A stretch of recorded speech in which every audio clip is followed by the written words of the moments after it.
music that we've just heard is from an album that was created to accompany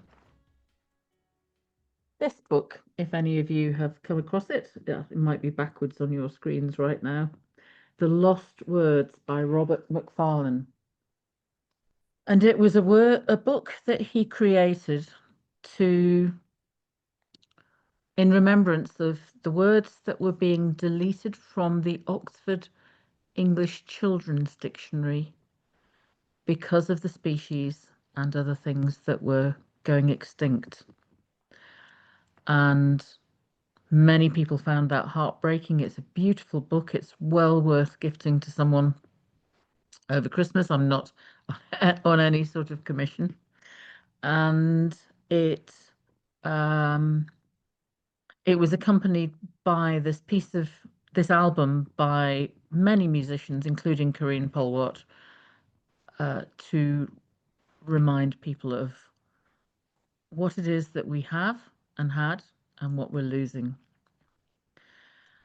And so before we move into thinking about what we might have lost this year or in these recent years, I'm going to hand over to Barbara and David to read a poem and its reflective Bible passages, which compares and contrasts what we humans might think of as our creation compared to the good Lord's.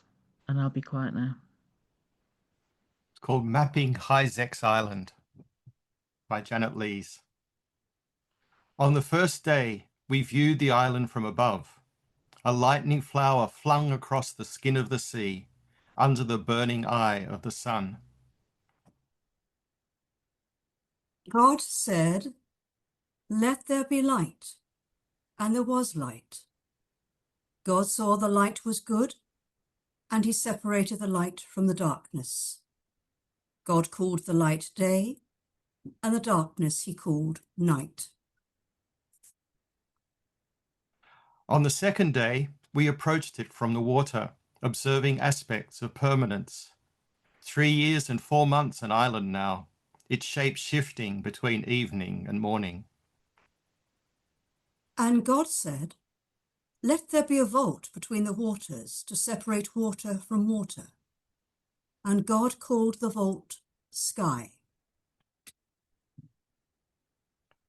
On the third day, we walked it, measured its synthetic drumlins, its rope beaches, its tightly woven coves, weighed the miles of clouded water beneath our feet, earth of a kind, sea of a kind. The land produced vegetation, plants bearing seed according to their kinds, and trees bearing fruit with seed in it, according to their kinds. And God saw that it was good. On the fourth day, we went down to meet this land massed in its own twilight. Ghost nets reach out to finger our hair, calling us to the mausoleum of the island's rusted underbelly. God made 2 great lights, the greater light to govern the day, and the lesser light to govern the night. He also made the stars, and there was evening and there was morning. On the fifth day, we saw the ocean swarm, angel fish and rainbow runners twisting through drifts of polymer confetti that play act as food, feeding the very body of our island. And God said, "Let the water teem with living creatures, and let birds fly above the earth across the vault of the sky."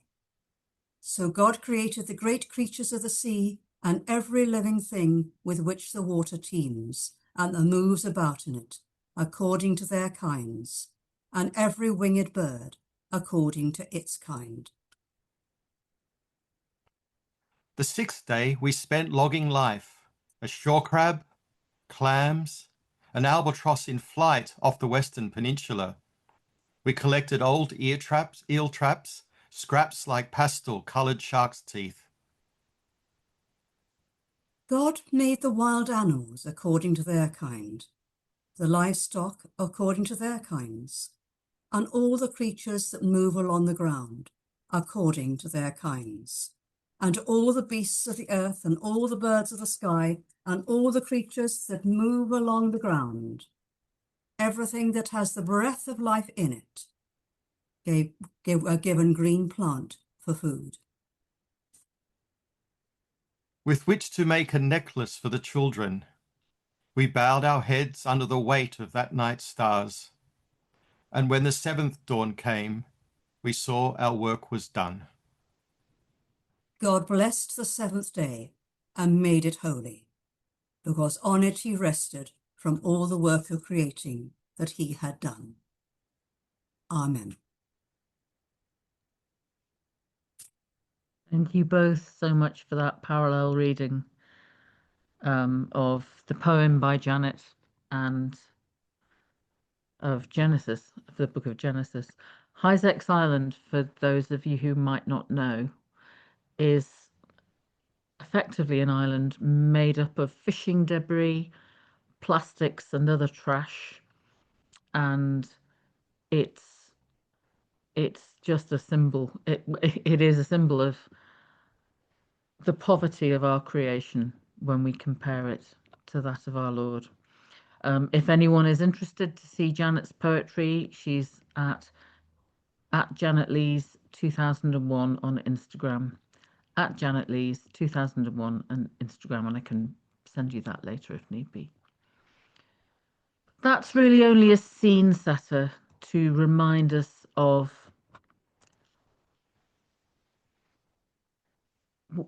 what the hubris of our thinking we can be creators can bring us down to. And biodiversity loss is one of the greatest challenges facing us today, at least as equal to climate change as any other challenge. And the way that we understand these extinctions that are happening at a greater and greater rate is poor, because it's complex. It's what scientists call a wicked problem, which means it has lots of different inputs and lots of different outputs, and it's very hard to distill down into an algorithm or a formula. But at the moment, from what we're seeing, we are in the midst of an extreme extinction event, and we know that if you were to weigh them, the weight of the animals that humans breed for their food needs, chickens, pigs, cows, and sheep, so vastly outweighs now the weight by volume of the wildlife that our planet was blessed with, that it is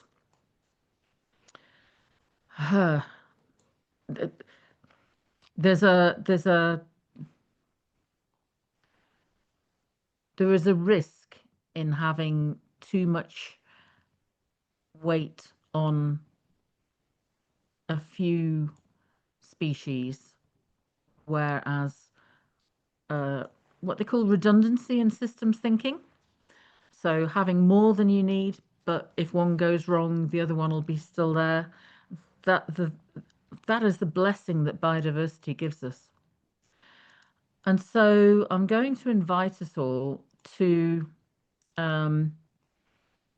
think about some major patterns, but also maybe local patterns of extinction that we might have seen and had in our own locations, or even read about in other locations that matter to us.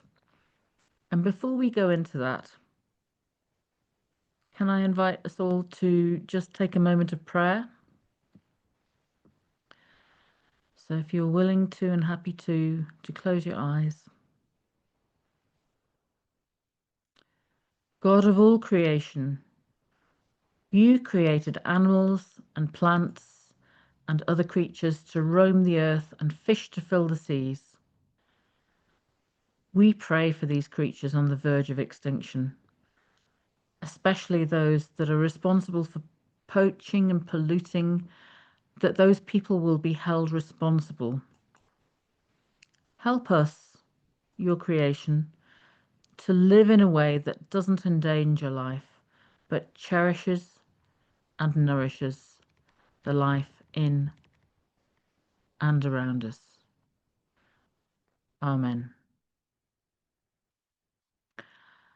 And now, before we go further, I'd just like to invite anyone who would like to share about. Oh, yes, thank you, David. Spell songs. That's exactly right. I'd like to invite anyone who would like to share about a particular creature that they know they've lost, that they miss, that means something to them, and that's gone extinct recently or not recently. And I'm just going to look around the room to see if there are any Liz, thank you. Good Liz, evening. fire away. Good evening. Sorry, I've got my washing machine on. Can you hear me? So I work as a volunteer at a hedgehog hospital, and we know that there's been a massive decline in hedgehogs, especially in rural places, due to the farming industry and how they use pesticides, etc. We've had a particularly bad autumn stroke early winter this year, in that we're getting small babies in, so they're the autumn births, covered with fleas, with mites, real bad digestion problems due to the lack of food. And what food there is, such as slug pellets and slugs, etc. So I actually go out as well as a volunteer to educate in schools about the hedgehogs, and we take a little hedgehog with us. And I've only been there a couple of years, and it's absolutely heartbreaking, because I remember when we were children, albeit they are nocturnal animals, we did used to see quite a lot in the parks and in our gardens. I'm lucky to have one because I'm near some woodland, but other than that, they're such a beautiful creature, and they're just getting left behind. Thank you so much for that. You know, I was heartbroken when I read the other day that my daughter's, my daughter's 19 now, might never get to see a hedgehog because it's that much of a crisis. And yeah, thank you for all that you do. They are they're kind of what you'd call an iconic species.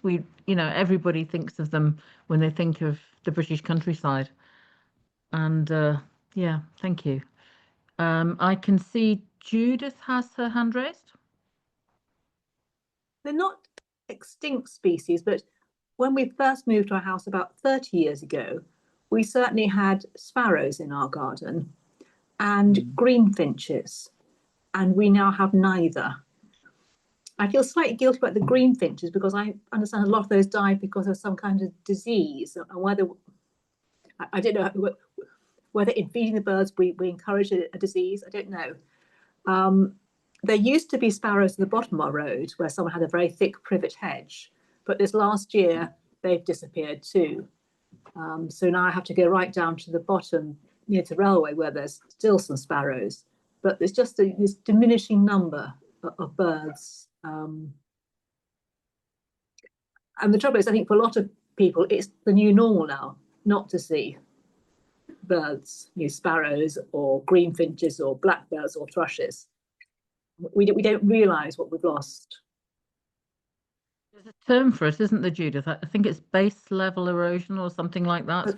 Yeah, but it's... So this generation thinks that the amount of fish they see is when they were small is what's normal and then it falls, but actually they don't realize how much it's fallen in the past 2 generations. Yeah. Yeah, yeah. And sparrows, unbelievably, I thought they were pesky little fellows who would survive in any circumstance, but no, you're right. They're diminishing rapidly. House sparrows, tree sparrows, the whole shebang. I'm just looking to see if anyone else would like. Ah, David. Hi. Oh, ooh, David and Barbara both. David first. Mine would be, first of all, my little bit of eco-consumerism. I hope you like my Bumblebee Conservation Trust hoodie, which came in the post today.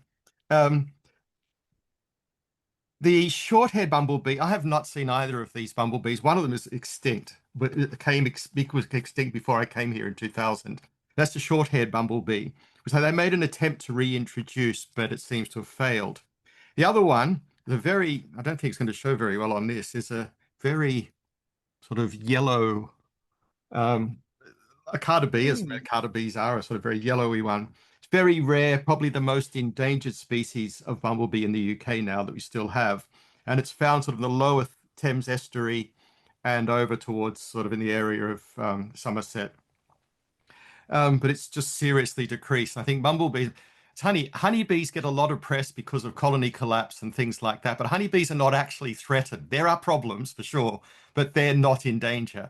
Whereas a lot of the bumblebees, solitary bees, and that are in quite a lot of trouble. So, as some of you know, I research bees in pre-modern China, and they're all gone. So, but obviously that leads to an interest in bees, bumblebees, and things like that, and wasps too. I mean, everybody hates them on their sandwiches at the end of summer, but they are very important, and some of those are threatened as well. Thank you. Oh, thank you, David.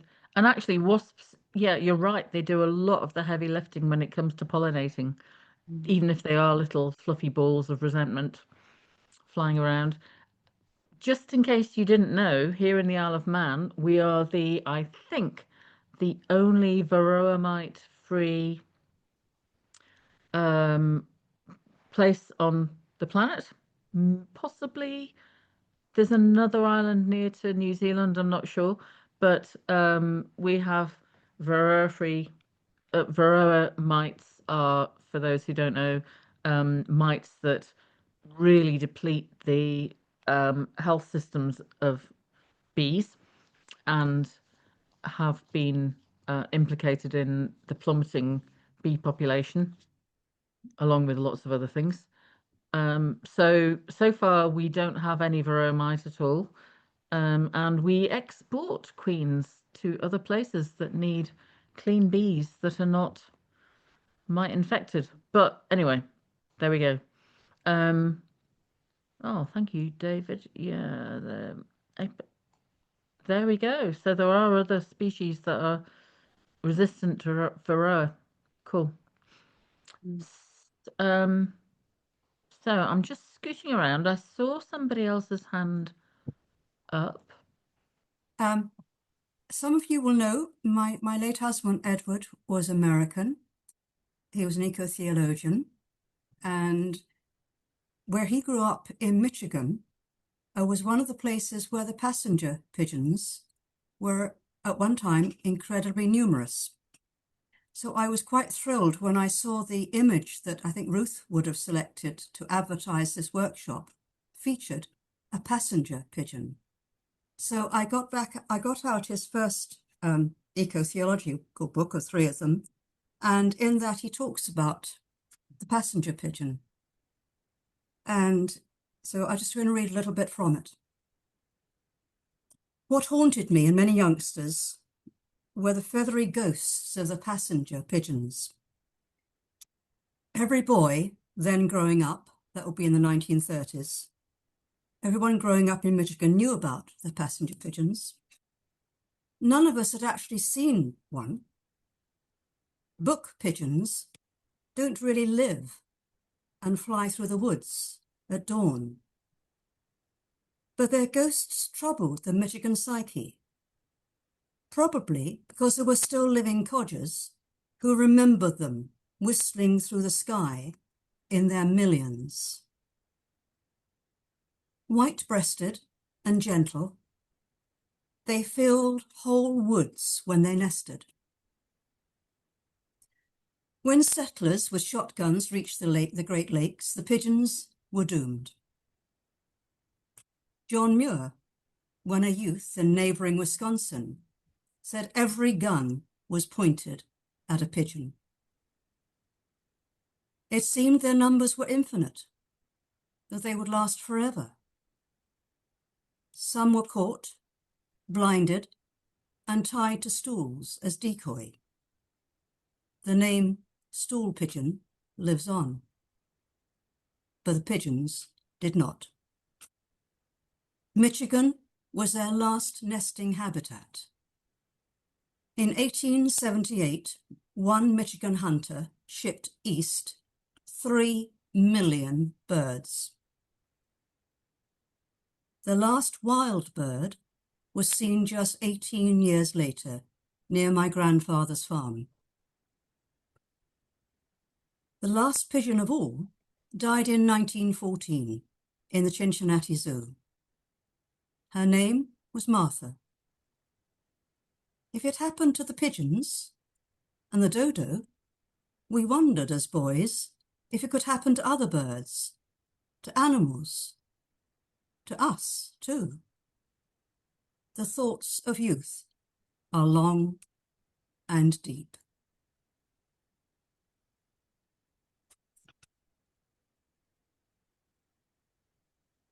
Thank you.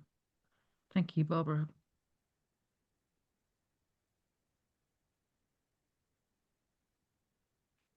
Catherine, would you like to come in?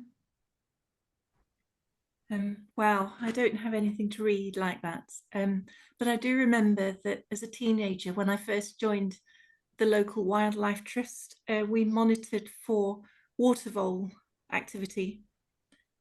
And we looked for signs of water voles on riverbanks, so the burrows and the classic way that they feed, they make a 45-degree angle on the grass that they're feeding on. And signs of their latrines, sort of piles of, they leave their piles, is quite classic. And we could occasionally heard a plop of a water vole. Actually, I think they figure in literature because I believe that Ratty in The Wind in the Willows was a water vole. But they apparently are the most depleted British animal species. And they've had a sort of 90-something% decline in not ever so many years due to changes in habitat. So they were one. And the other one I was going to mention was we saw yellowhammers frequently in my childhood, the birds, yellowhammers. And we lived sort of on the edge of a town. So it wasn't completely rural, but it was between town and agricultural land. And they also, I would be really surprised if I ever see one again, though I don't know that they're extinct. And I think that again is to do with agricultural methods being much more intensive, leaving less habitat at the edge of fields, sort of farming right up to the boundaries. And also, I think yellowhammers feed on, during winter, they feed on grain, and growing methods have changed so that there is less autumn sowing and winter growth now. Yeah, so the ways that we have lived have impacted on both those.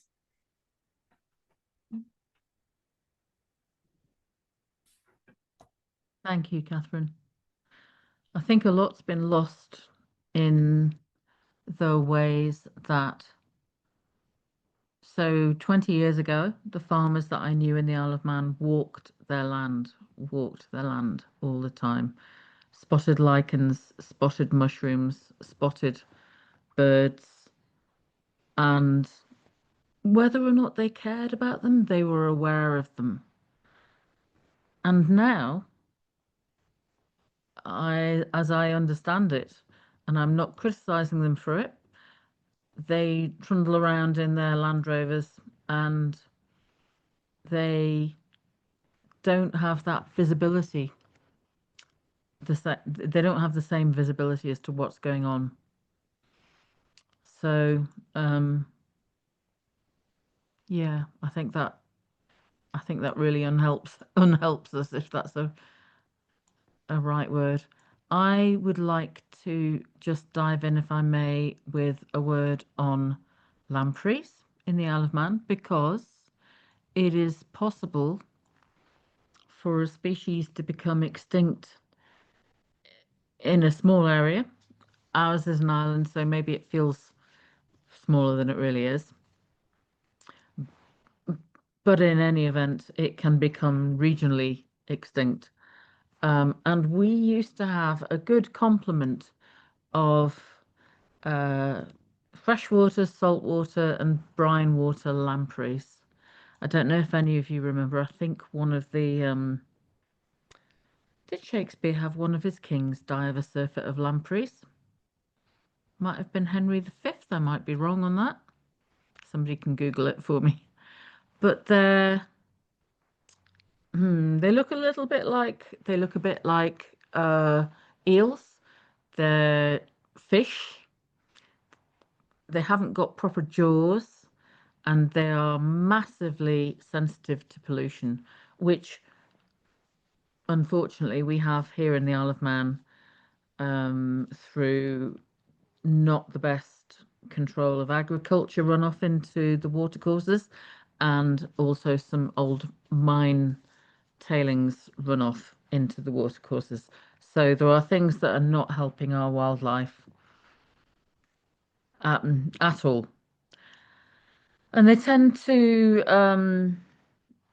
spawn in the same place every year, and they spend a few years burrowing into sandy silt, making themselves little holes, and feeding on microorganisms, so tiny creatures that we couldn't even see, but for them is good dinner. And then they just swim back up to the spawning grounds, a bit like salmon do, without feeding. So they have been a good thing in our freshwater for many decades, but they have been pretty much erased by what's been going on the island. And I'm just going to see if I can share you a picture of a freshwater lamprey. So they're not the most beautiful beasts in the world, but they're a really important part of our ecosystem. And every time we lose one of these creatures, we lose something that the good Lord put into our ecosystem to help us get by. And I'm going to stop share now. So the world that God gave us is complex. It's full of different interdependencies. And we have grown up with the idea, some of us have grown up, with me included, have grown up with the idea that we are destined to dominate this world. And we're not doing a great job of that. We're not doing a great job of helping it to help us, or helping us to help it. So I'm just interested to see if anyone else has anything else they'd like to add. I can see a couple of Henry I died of a surfeit of lampreys. Thank you, Catherine. And native crayfish. Thanks, Liz. Yes. Does anyone else have anything else they'd like to add about what's going on within our ecosystems? Oh, Judith. Okay, can I say two things? Two things. 1990, and I did some survey work in Humberside. This is looking for old grasslands, so with lots of flowers, ancient grasslands, and they had aerial photographs, so you could go to where it looked as though there might be any. But there were not many left, and be even fewer now. But the ones often, the more interesting places, often around the villages, because in between the villages, it's now intensive agriculture, so that we need it. We need the peas and the beans and things, even with the vegetarians. But the intensive farming meant that the place with the most biodiversity was quite often near the villages, and that was a bit sad in some ways because that's where there was housing expanding and losing those places. And the second thing I thought, we can't have a meeting. Some of you might know Mary Colwell, who's written a book about curlews. So I'm lucky enough to live in the Yorkshire Dales, where we still have breeding curlews, and there's a lot fewer around than when I first came here, well, half a lifetime ago. But there are still some here. But there's a lot of work going on now with the local farmers, and sometimes we say the farmers this, the farmers that. There's a colossal variety amongst farmers. Some are really into conservation and wildlife. Some of them are just go for the money. So it's quite hard not to say things about farmers because some of them are really positive. But the curlews, they live about 30 years. So although we can see quite a few curlews around now, the amount of eggs they produce means that they're just not sustaining, they're decreasing. Part of it's due to cutting the grass too often during the year. Part of it's due to predation by crows and other animals. But there's quite a lot of work. The local people do surveys, if the farmer lets them, to record where there are curlews, and people certainly do care a lot about them. But they're another bird that's decreasing. That's amazing that actually that citizen surveying is being allowed to happen, though, Judith. Thank you. I mean, it's awful to hear how things are degrading, but at the same time,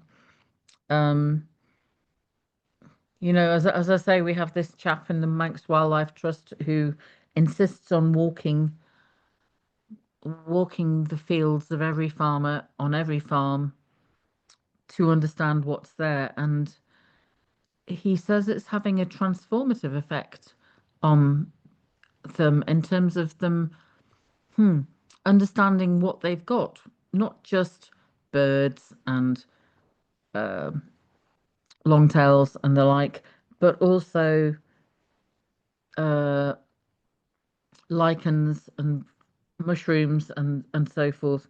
And so there is a huge potential there. Colin, I can see you've had your hand up forever. Well, only for a minute or two, that's fine. Thank you. Yeah, I wanted to say, well, I was thinking earlier about this and wanted to just pick up again on the theme that you mentioned just now, really, of the gradual degradation of the environment. So this isn't specific species that's gone extinct. It's more about the hubris of our human, our Tower of Babel, actually, that we're building, our sort of techno Babel,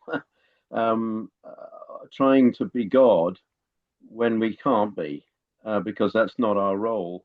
Our role is to be a steward, or whatever word you want to use, not to be God. And the way that the system, like with the agriculture intensifying and not leaving space for nature, monocultures and so on. And the same in cities. And I live in Sheffield, as many of you, or some of you, I'm sure, know. And a few years ago here, we had, because of economics, basically, the government went for this whole thing. This is going quite a way back now. Went for this whole thing of private partnerships to manage public services. And one of those in Sheffield was the streets, managed by a huge commercial international company, which actually, the way the contract was set up meant that it paid them to remove trees from the street. You know, the trees that line the pavements and so on. In one instance, indeed, in a street where they'd been planted by the community in memorial of people from the First World War. But there were others that people then tried to protect, and there was a whole court case, and it became a scandal. I won't rehearse all the details, but it reminded me because it was mentioned. We had a guy called Julian Hoffman who wrote a book called Irreplaceable. They had a book launch here in Sheffield that I went to, and one of the things that he did in the book launch was actually quoted a poem by Gerard Manley Hopkins, a poem that I didn't particularly know. I know some of his work and rather like it, but this is one about the loss of trees, and it's the poplars at Binsey outside Oxford where he was living at the time. And perhaps I could read the poem. I'm not terribly good at this kind of artistic thing, but I'll do my best. Binsey poplars, felled 1879. So we've been doing this for a long time. My aspens dear, whose airy cages quelled or quenched in leaves the leaping sun, all felled, are all felled, of a fresh and following folded rank, not spared, not one that dandled a sandaled shadow that swam or sank on meadow and river and wind wandering, weed winding bank.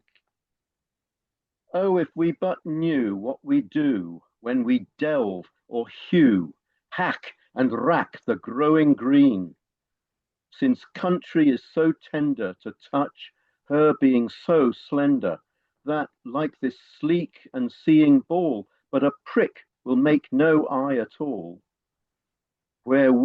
Even where we mean to mend her, we end her, when we hew or delve.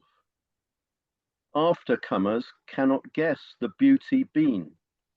10 or 12, only 10 or 12 strokes of havoc unselved the sweet especial scene. Rural scene, a rural scene, sweet especial rural scene.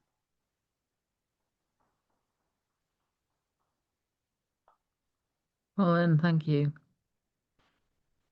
That was so good to hear. Not comfortable, but I'm glad that you read it. Thank you. Technical word, of course, is baseline shift.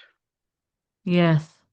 The future generations have no idea what it was like. Like you said, well, several of us mentioned, haven't we, the birds that The aren't seas there, were teeming. the pigeons that Ed Ecklin wrote about that disappeared, and the next generation had an idea that they were there and remembered a sort of ghost, and then probably the next generation has completely forgotten. Yeah. And that.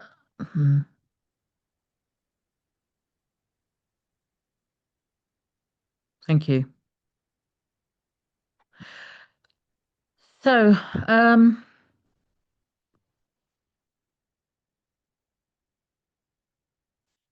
is there anybody who'd like to jump in and say a few words while we're still online?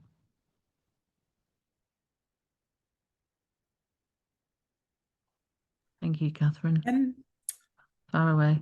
A poem I just has come to mind. I hadn't planned to bring. It's a short poem, and it was written during the era of fast mechanization, particularly for agriculture after the Second World War, by R.S. Thomas, the Welsh spiritual poet many of us know. And I think it epitomizes this thing about technology just being seen as the ultimate. And I'll read it. So it's Cynthilan on a tractor. Ah, you should see Cynthilan on a tractor. Gone the old look that yoked him to the soil. He's a new man now, part of the machine. His nerves of metal and his blood oil. The clutch curses, but the gears obey his least bidding, and lo, he's away, out of the farmyard scattering hens, riding to work now as a great man should. He is the knight at arms breaking the fields, mirror of silence. He is the knight at arms breaking the fields, mirror of silence, emptying the wood of foxes and squirrels and bright jays. The sun comes over the tall trees, kindling all the hedges, but not for him, who runs his engine on a different fuel. And all the birds are singing, bills wide in vain, as Cynthillan passes proudly up the lane. So it's just symbolizing that modernization and loss of connection with nature. Beautiful. Thank you, Catherine. I can see that you also put forward another poem, Blessing of Hope. I think that was from you, by Jan Richardson. Yes. Would you like me to read that? Or have... Oh, I was going to offer to read it myself, but... do. Please do. Read a And, couple. Please do, Kat. only because I'm stealing it from you, and it is so beautiful.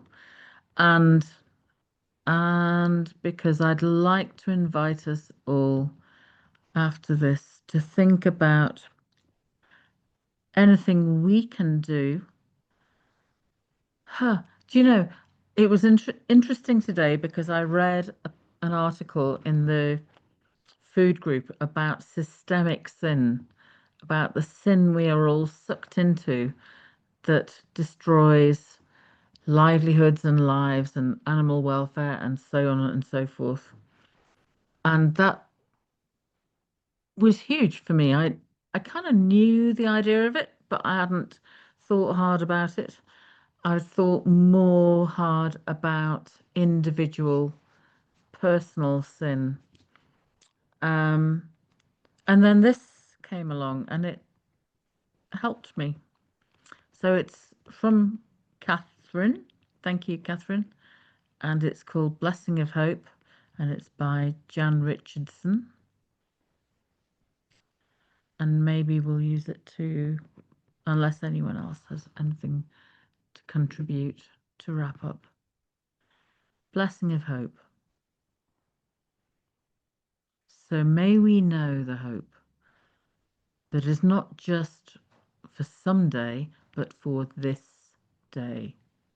Here, now, in this moment that opens to us. Hope not made of wishes, but of substance. Hope made of sinew and muscle and bone. Hope that has breath and a beating heart. Hope that will not keep quiet and be polite. Hope that knows how to hollow when it's called for. Hope that knows how to sing when there seems little cause. Hope that raises us from the dead. Not someday, but this day. Every day, again and again and again. Amen.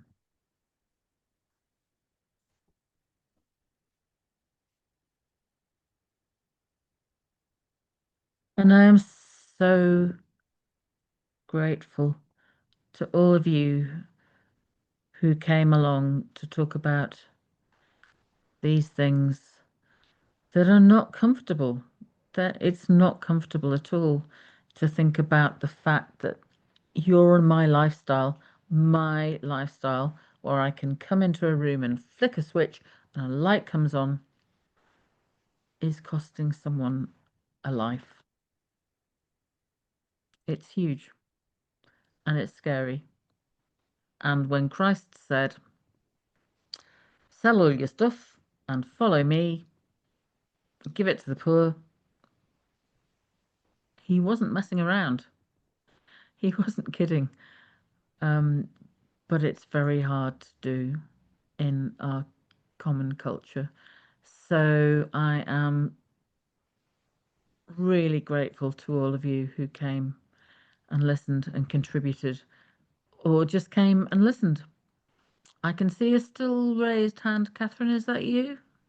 Or are you done? Yeah, it is, because I just wondered if we could read, Kat, the questions that Judith has put in the chat, because we've perhaps got a few more minutes. And I think we've touched on lifestyles and systems having altered the abundance, reduced the abundance of nature, and so therefore is part of that hope the way we live, to be willing to change the way we live and to live more simply. But then is that living more simply compatible with the system we find ourselves in, the whole economics of getting things quickly and being in front with attaining and achieving, and we touched on, didn't we, earlier, the thing about having it wrongly expecting to have a second, so that if one goes wrong there's a second, and having more than we need. And I did come with another poem that says this. It's a poem by Wendell Berry, and I wondered if I could read this and whether there'd be then space to discuss some of Judith's questions. So the poem is "To Care for What We Know," and it goes, "To care for what we know requires care for what we don't. The world's lives dark in the soil, dark in the dark. Forbearance is the first care we give to what we do not know. We live by lives we don't intend, lives that exceed our thoughts and needs, outlast our designs, staying by passing through, surviving again and again the risky passages from ice to warmth, dark to light.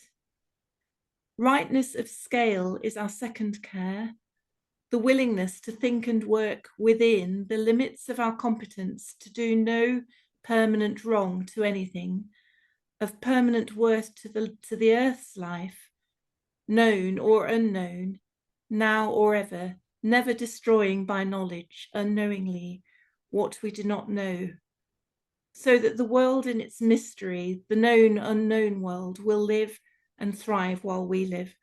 And our competence to do no permanent wrong to the land is limited by the land's competence to suffer our ignorance, our errors, and, providing the scale is right, to recover, to be made whole." Right, this is the Green Christian Rainforest Fund. So at my church in Settle, I started making these cards just from photographs. Like there's some sheep, some aquilegia, church with lots of snowdrops, and they're sold in aid of the Rainforest Fund, which goes to World Land Trust, Cool Earth, and Arosha, Ghana. So it's only a tiny thing we can do, but most of us have some spare cash. So if we donate it to certain rainforests, I chose the word rainforest because that's a popular term, rather than saying to a charity that protects habitats and habitats in danger. And it's quite a nice thing to do because people like the cards, and it's not threatening. They can give a bit of money and you can raise the subject. So then in 2011, we made a Green Christian Rainforest Fund. And when we started, I was trying to get each church, well, as many churches as possible, to do an event to raise money for a conservation charity, preferably one of these three. And it'd be nice if anybody else was interested to sort of try and revive it, get a bit more. There's certain churches like Ruth's and mine that have done it loads of times. But Thank you, Judith. That's great. That's really good to hear. Is there anything else that anyone would like to say that might contribute towards what we can do towards helping to prevent future extinctions or promoting biodiversity? Colin's got his hand up. Colin, go for it.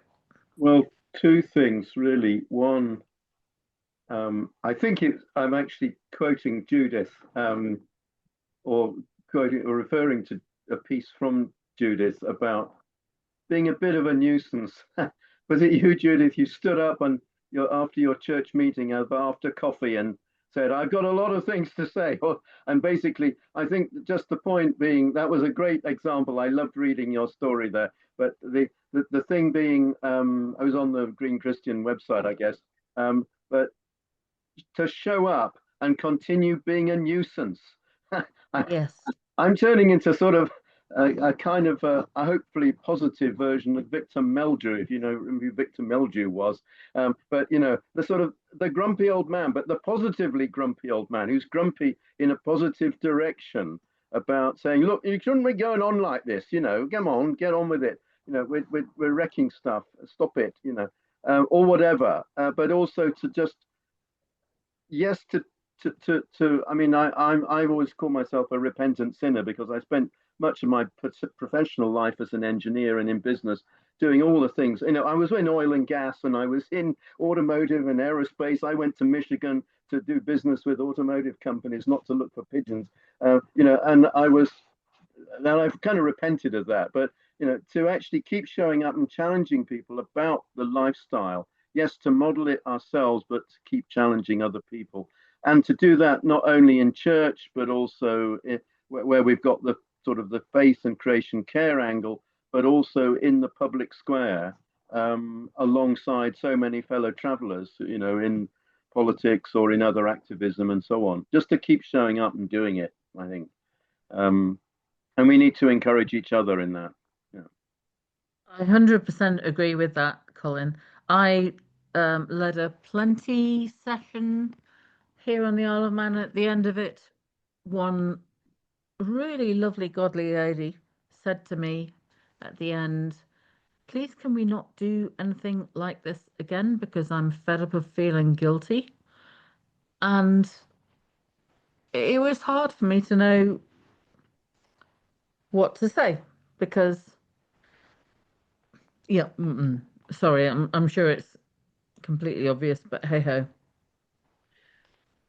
So, I was on a Zoom with my local, it's called the Bournemouth Natural Science Society, and it was a very interesting lecture last night, and it was all about sustainable pet food.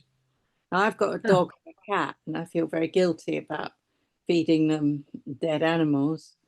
And it was a professor, and he is saying that now there are pet foods that have the right enzymes in them, even for cats, like lysine, which they need to absorb nutrients from. And it was really interesting because apparently about 4% of global warming is from killing animals to feed to pets. And if animals were fed vegan food, it would free up enough land to feed 79 million people.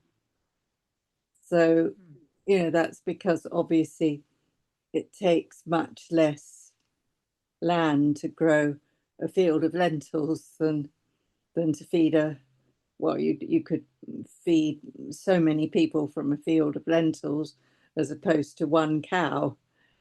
So it was very heartening. I'll put the link in the chat, but it's just, you know, I'm going to try and switch over, as I've got a dog and a cat, to the vegan pet food. You have to do it slowly, but that would slow down the rate of just killing so many animals to feed our pets. And I just found it quite heartening, the lecture. And I know it's not going to slow down loss that much, but everything helps. Everything helps. And thank you. So I have 10 cats. That's not great, is it? And I understand that you're trying to do the best you can with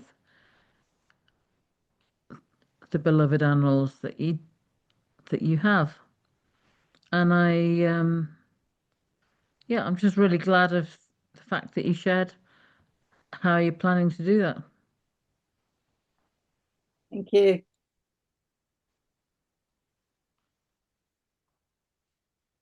Please feel free to be in touch if it's helpful when I am wrestling with small furry creatures and feeding them, and you are doing the same. If there's something we can do to help each other.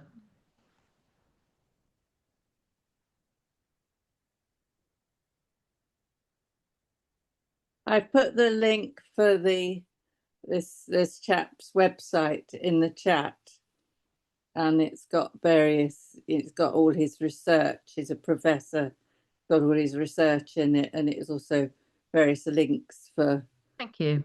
pet foods, vegan pet foods. And there are lots of others, because if I manage to retire to France, I've got to find a vegan pet food over there. But there you can see it at the bottom. So you've got, what sort of animals have you got? You've got dogs, I've is got it, a and dog, cats? a cat, and 2 parrots. The parrots are vegetarian. They're seed eaters. That's a handful, though. Well, haven't got as many as I used to have. Well done, you. But yeah, it's a very sad talk. But I think we all do feel the grief at the loss of the species from when we were children, and we could see the hedgehogs and the birds and everything. So thank you for giving the talk. And thank you, Cat. It's been a very thought-provoking, reflective, and informative session. So on behalf of everyone on the call, I'd like to thank you very much for leading us in this. Thank you. Thank you.